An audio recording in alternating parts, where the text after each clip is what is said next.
Kabir possessed a high cognitive ceiling. He was sharp, capable, yet his actual output remained at zero because his attention had no anchor. The moment he attempted deep work, his environment took control. A vibrating smartphone, the memory of a game, or a thought about his friends would pull his focus away before he could finish a single page. This diagram shows why his intelligence failed to produce results. His brain power is high, but shatters into dozens of weak, scattered vectors. Because these energy bursts never hit the same target twice, he cannot sustain the cognitive load required to solve complex problems. His father compared Kabir's mind to a wild horse. Without a rider to provide direction, that raw power doesn't just sit idle, it carries the person toward whatever distraction happens to cross their path. Raw potential is effectively neutralized without a mechanism to command it. If you do not choose where your mind goes, your surroundings will choose for you.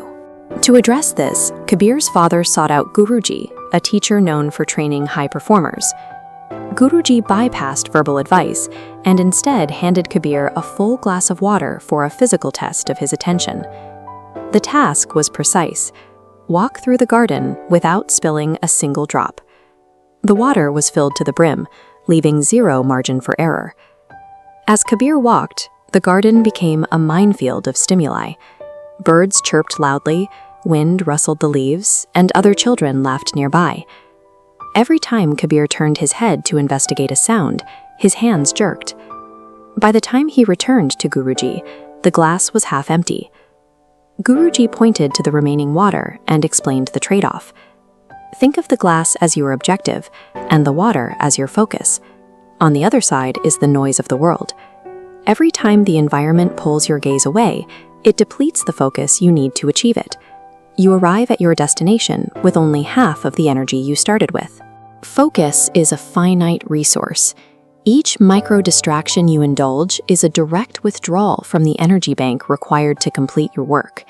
Kabir realized he was leaking potential. To fix it, he began a daily protocol designed to rebuild his attention control from the ground up. He started with environmental boundaries. He enforced a strict sleep schedule and set hard limits on his phone use, lowering the amount of constant stimulation his brain had to process. Each morning, he practiced sitting in stillness.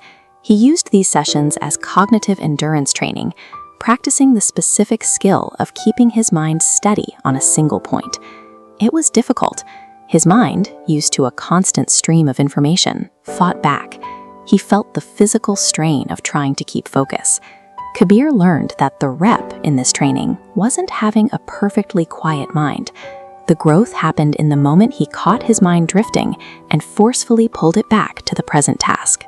This repetition built a system.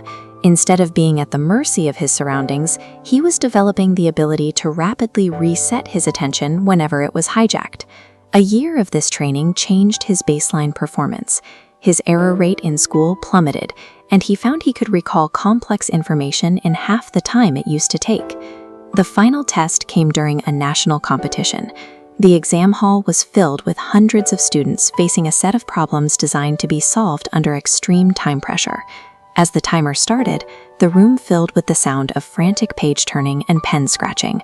Many students began to panic, overwhelmed by the difficulty and the ticking clock.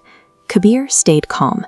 He treated each question like Guruji's glass of water, placing his entire cognitive load on one problem at a time while completely ignoring the noise of the room. When the results were announced, Kabir was the winner. He had transformed from a distracted student into a person who could maintain composure and clarity under the highest levels of pressure. Kabir's success shows that a trained attention control system can often outperform raw intelligence. Talent provides the potential, but discipline provides the execution. Your next level of achievement begins the moment you decide to take the reins of your own mind. Start with small boundaries, build your endurance, and start today. Drop a comment below with your thoughts, hit subscribe, and share this video to make sure you see the next installment.